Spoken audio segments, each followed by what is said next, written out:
Well, Myles, when you look back at App State, what do you feel like maybe went wrong, and what did you guys do well? How can you build off of that? I feel like for the first game, we had mistakes at all three levels. Defensively, I think we need to minimize the penalties. I think that'll help us, especially in some of those third down situations. We can minimize some of the penalties we get off the field.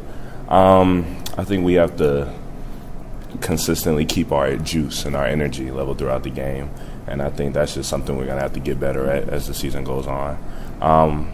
Things we did well, I think we came out strong, man. I think we really had a lot of energy. We had a lot of focus going into the game. We thought we were going to win the game. You know, we had all the confidence in the world, and just feel like it was a learning experience for all of us.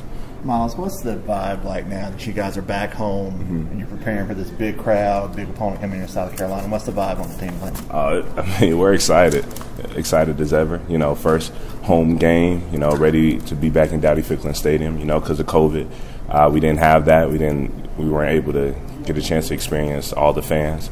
So we're excited. We're just ready to. South Carolina is a good team, good SEC opponent, and we're just ready to come out and fight. We're ready to play. The crowd can obviously mean a lot, especially to a defensive player. So how do you kind of feed off that this weekend? Oh, man, you know, third down, we say money down. Third down's a money down. So when we're in a third down situation and we hear the crowd screaming, you know, that definitely makes us want to, you know, make the play, make the tackle. So the crowd, all of that we feed off that. It's big. It's big for us. Can it give you, like, you know, if you're tired, can it give you that extra push at times? Most definitely. Yeah, most definitely. That's when you just suck it in and say, look, if I make this play, I'm off the field. So I got to make the play, and that's what gets you through. How much do you know about South Carolina at this point, and what can you tell me about what you have to take care of when you play against their offense? Offensively, their backfield is strong. They have like 3 really good running backs, so stopping the run is going to be key this week. Stopping the run, get them in third down situations, third and long, so we can get after the quarterback. That's going to be the main focus this week, stopping the run. Kind of going on that, like, what are the keys to stopping the run? I mean, it's similar to last week. You kind of knew the same thing with App State. They like to run the ball. I mean, what are the keys to being able to do that? Really, at the line of scrimmage, just winning the point of contact. We got to be aggressive. D lineman has to win. We have to attack at the line of scrimmage. Linebackers, we have to shoot our gaps, get downhill on the running backs. We have to hit them before they get started. That's really the main thing. We can't be passive. We have to come downhill. And that's gonna win us the run battle at the point of contact.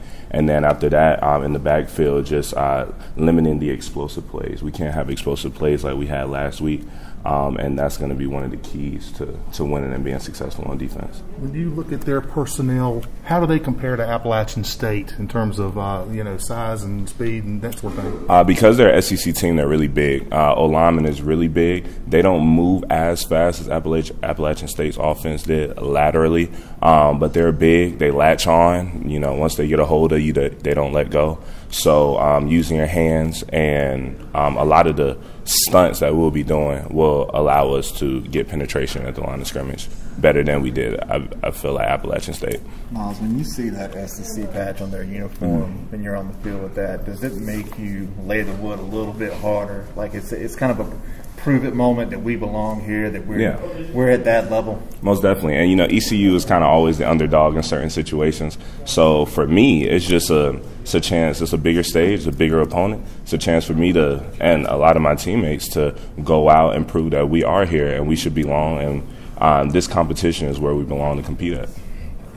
How do you feel like the locker room has bounced back after, I know you guys were hyped up going to the opener. Maybe it didn't turn out the way you wanted to. So how have you guys bounced back? We bounced back a lot. We just said, this is the first game. We made mistakes on all ends. But one thing about this bunch, one thing about the locker room, we're here for each other. We're more united than ever, that I think, since I've been here. So we don't point the fingers. We all take ownership of the mistakes that each of us made. And we're coming together as a unit, and we're ready for this week.